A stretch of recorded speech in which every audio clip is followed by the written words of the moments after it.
Victorian Liberal President Michael Kroger has scored a partial court victory in his battle to regain control of a $70 million fundraising corporation, but only managed to secure 25% of the fund's shares. Kroger has not ruled out further action, as he seeks to gain full control over the Cormack Foundation's millions, after a dispute between the Victorian arm of the party and the foundation in 2016 led to a relationship breakdown.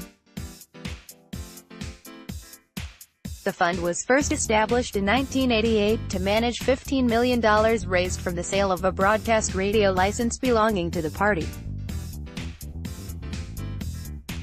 Kroger had argued that two of the three original shareholders, Hugh Morgan and John Calvert-Jones, held their shares in trust for the Liberal Party, giving it ownership of two-thirds of the funds.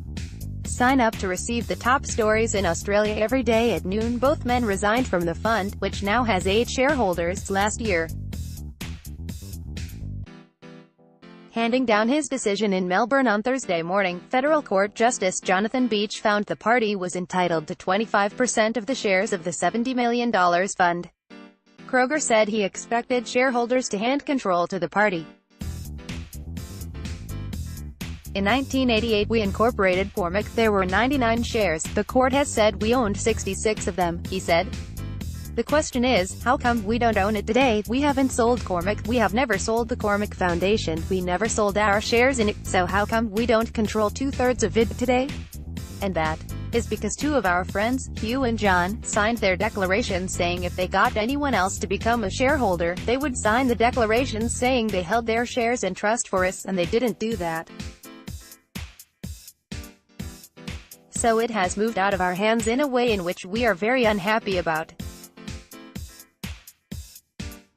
So we now say to them, look, have a look at the judgment. It is very clear. We owned this asset when it started. We have never sold it. Why don't we control it today?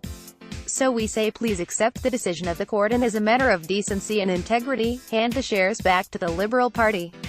Kroger has attempted to shoot down reports the Victorian arm of the Liberals is divided under his leadership, after complaints he took the Cormack battle public, and issues over the direction of the party. He has repeatedly denied there are issues as the party prepares to face a state election in 5 months' time, and a federal election sometime before May. We tried as a party on more than 20 occasions to settle this matter out of court. Prime ministers, premiers, presidents of all persuasions on our side approached the Cormack directors and tried to settle this matter.